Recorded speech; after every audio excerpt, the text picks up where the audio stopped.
Welcome back friends, this is current affairs funda.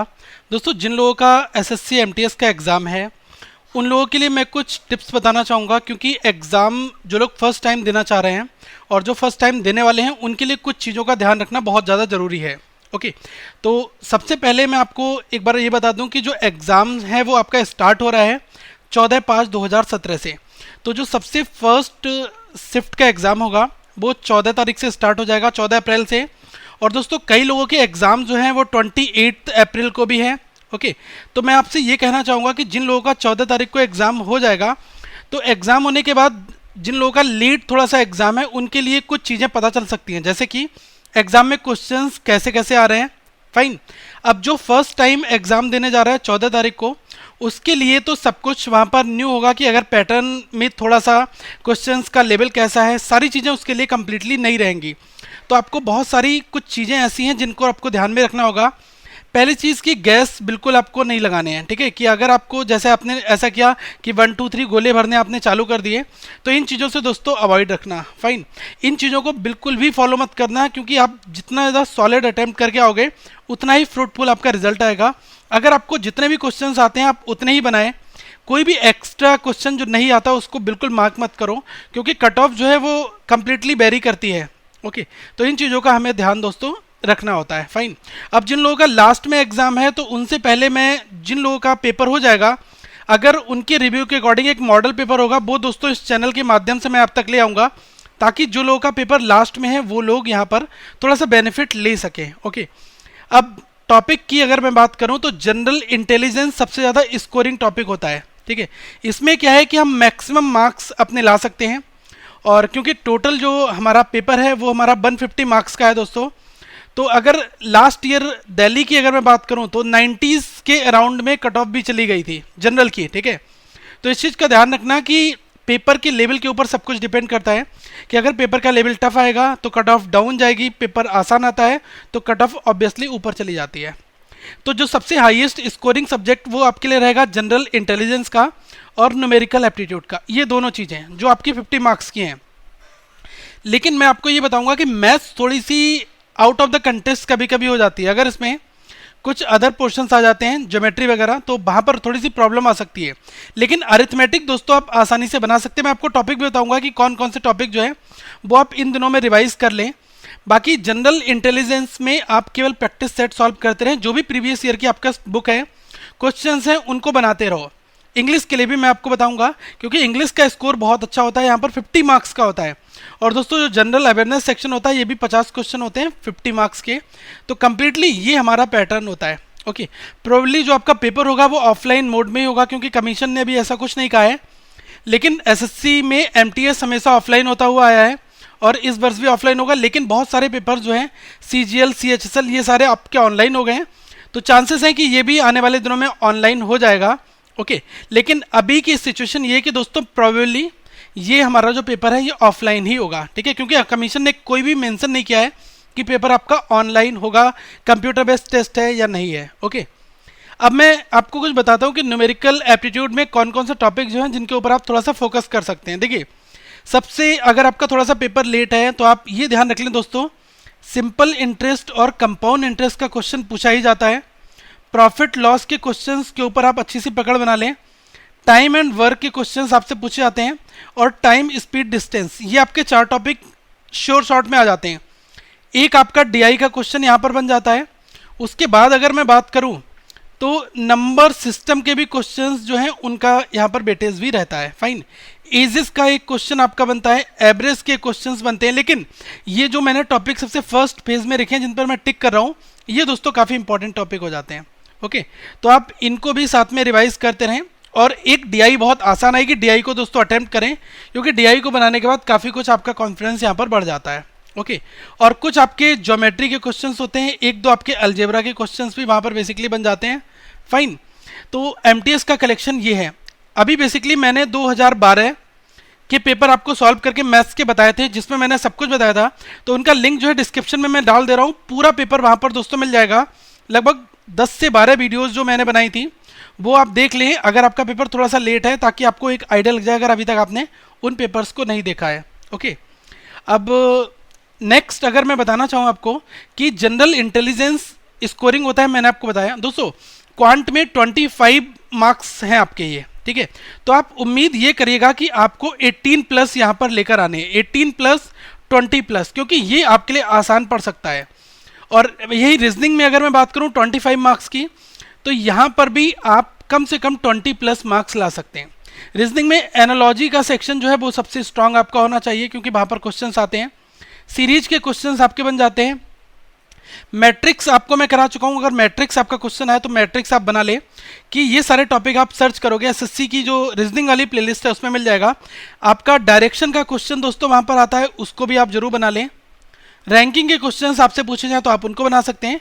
अगर आपसे coding decoding पूछा जाएगा तो आप उसको बना सकते हैं। तो ये टॉपिक जो है श्योर शॉर्ट है, इस पर आपको फोकस करना पड़ेगा। रीजनिंग में आप क्वेश्चंस को थोड़ा सा टाइम दें और सावधानी बरतें, लेकिन एक चीज़ का ध्यान रखना कि जो क्वेश्चन आपको नहीं आता है प्लीज़ उसको ट्राई मत करना, फाइन। ओके, इन सब चीज़ों से हम अपने स्कोर को और भी ज़्यादा स्ट्रांग बना सकते हैं, क्योंकि नेगेटिव मार्किंग भी है, तो इस वजह से हमें इन सब चीज़ों को दोस्तों ध्यान में रखना होगा।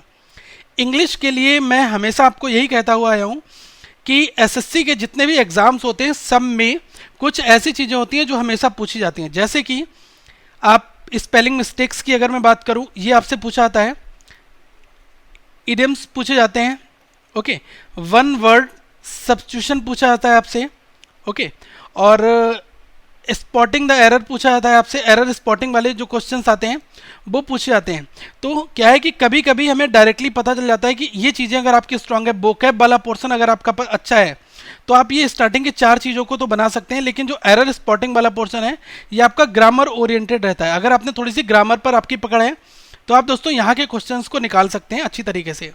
अब अगर एक आपका पैसेज पूछ लिया जाता है, स्टोरी बेस्ड पैसेज, देखिए बहुत टिपिकल तो पैसेज नहीं रहता है, लेकिन अगर आपका आसान पैसेज बना आता है तो आप उसके क्वेश्चंस को एटलीस्ट ट्राई करें और आपसे बन जाएगा।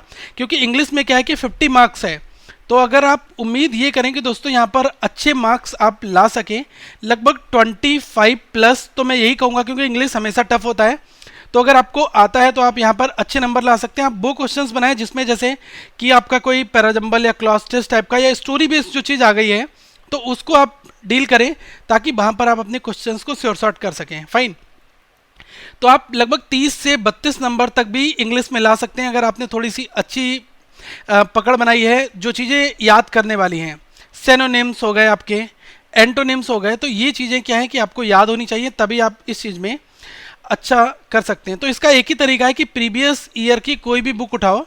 अगर दोस्तों एसएससी के एग्जाम्स में किसी भी, चाहे सीजीएल का हो, ओके, चाहे आपका सीएचएसएल का एग्जाम हो, एसएससी का सीएचएसएल का एग्जाम हो, या फिर एसएससी का एफसीआई का एग्जाम हो, एमटीएस का हो, तो वहाँ पर जो सिनोनिम्स पूछे गए, एंटोनिम्स पूछे गए, वन वर्ड्स पूछे गए, इडियम्स पूछे गए, इनको आप एटलीस्ट पेपर में नोट डाउन करके इनको तैयार कर लो। क्योंकि एसएससी में क्या है, इंग्लिश के ये वाला पोर्शन जो है ये रिपीट होता है, ओके। तो हम किरण पब्लिकेशन की प्रैक्टिस सेट की बुक बना रहे हैं, तो वहाँ से भी क्वेश्चंस हमें मिलते हैं, तो हम उनको दोस्तों आसानी से समझ सकते हैं। अब मैं अगर जनरल अवेयरनेस की बात करूं दोस्तों, तो ये अपने आप में बहुत वास्ट टॉपिक होता है। अब क्या है कि कुछ रियल टाइम क्वेश्चंस जो हैं वो आपके पूछ लिए जाते हैं, तो आप उनको कर सकते हैं। जैसे कि जो साइंस का पोर्शन है उसमें आपका रियल टाइम क्वेश्चंस पूछे जाते हैं।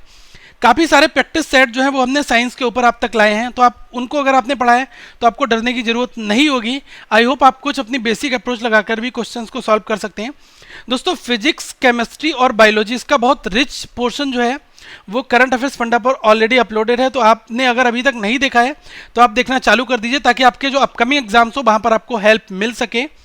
अभी के लिए मैं यही बताना चाहूँगा कि कुछ चीज़ें स्टैटिक जीके में हैं वो आप तैयार कर लें। जैसे कि स्टेट के डांस हो गए, कैपिटल की करेंसी हो गई, ये चीज़ें आपसे पूछ ली जाती हैं। और अगर मैं आपको एक चीज़ और बताऊं कि डेज एंड डेट का भी एक क्वेश्चन आपसे कभी कभी पूछ लिया जाता है। डिफेंस की जो सबमिट्स हुई हैं उनको आप पढ़ लें। अवार्ड्स, जो दोस्तों इंपॉर्टेंट अवार्ड्स दिए गए इस चैनल पर मैंने वीडियो फॉर्मेट में आपको बताया, आप उनको भी कर लें। और जिन कंट्रीज़ में मोदी जी ने विजिट की है उनके करेंसी, कैपिटल्स, इनके बारे में भी आपको पता होना जरूरी रहता है, फाइन। और जो गवर्नमेंट की ऑर्गेनाइजेशंस हैं उनको भी आप दोस्तों डील कर लें। इंटरनेशनल ऑर्गेनाइजेशंस जो हैं उनको भी पढ़कर जाएं, ओके। एक क्वेश्चन आपका जो है वो यहाँ से बेसिकली बन जाता है कि आप जैसे क्या है कि एक क्वेश्चन आपका फुल फॉर्म के रिलेटेड जरूर पूछ लिया जाता है कि इसकी फुल फॉर्म क्या है। तो ये फुल फॉर्म जो है कुछ सर्टेन है, आप अगर जीके की ल्यूशन की बुक देखेंगे तो उससे आप इन चीज़ों को दोस्तों कर सकते हैं। स्टैटिक जीके से क्वेश्चंस काफ़ी पूछे भी जाते हैं, तो आप इनको साइड में पढ़ते रहें ताकि आपको ये चीज़ें पता रहे। वाइल्ड लाइफ सेंचुरीज कहाँ पर है, टाइगर रिजर्व नेशनल पार्क कहाँ पर है, और दोस्तों अगर मैं डैम की बात करूँ और पावर प्लांट्स की बात करूं, थर्मल पावर प्लांट्स, ठीक है, इन पर क्वेश्चंस आपके पूछे आते हैं। और अभी हाल ही में जिन 5 राज्यों में चुनाव हुए हैं वहाँ के बारे में आप इंफॉर्मेशन गैदर कर लें, नेट पर सर्च करें, आपको मिल जाएगी। क्योंकि यहाँ से क्वेश्चन, अगर आपको जनरल अवेयरनेस में अच्छा मार्क्स लाना है तो यहाँ पर दोस्तों आपको प्रैक्टिस करनी पड़ेगी। फाइन, तो ये हमारा स्ट्रॉन्ग एरिया हो सकता है जिसमें हम अपने क्वेश्चंस को ज़्यादा बना सकते हैं, यही एक तरीका है। ओके, अब दोस्तों जिन लोगों का पेपर थोड़ा लास्ट में है उनके लिए मैं केवल यही सजेशन देना चाहूँगा कि केवल आप क्या करें कि अगर आपके पास में किरण पब्लिकेशन की कोई भी बुक है तो आप उसके क्वांट और रीजनिंग के एटलीस्ट 5 सेट जो है ये बनाकर जाएं, आपको बहुत सारी मदद मिलेगी। ओके, क्योंकि बहुत सारे क्वेश्चंस जो हैं वो रिपीटेड होते हैं। प्रैक्टिस सेट से प्रैक्टिस इसलिए की जाती है ताकि एग्जाम्स में जो क्वेश्चन है आप उसको आसानी से बना ले। अल्टीमेटली आप आसानी से एग्जाम में अच्छा स्कोर बना सकते हैं, लेकिन बशर्ते आपकी प्रैक्टिस स्ट्रांग होनी चाहिए। मैं बार बार आपको फोकस करता हूं कि टॉपिक अगर आपने पढ़ा है अच्छी चीज़ है, लेकिन अगर आपने प्रैक्टिस नहीं की दोस्तों तो आप एग्जाम क्वालिफाई करने में आपको बहुत सारी मुसीबत आ जाएगी। क्योंकि टोटल जो एग्जाम है वो प्रैक्टिस ओरिएंटेड ही होता है आजकल, और कंपटीशन वैसे ही बहुत हाई है। तो ध्यान रखें कि आप अपने टॉपिक को कंप्लीट कर रहे हैं, पैरेलल प्रैक्टिस सेट के ऊपर फोकस दें।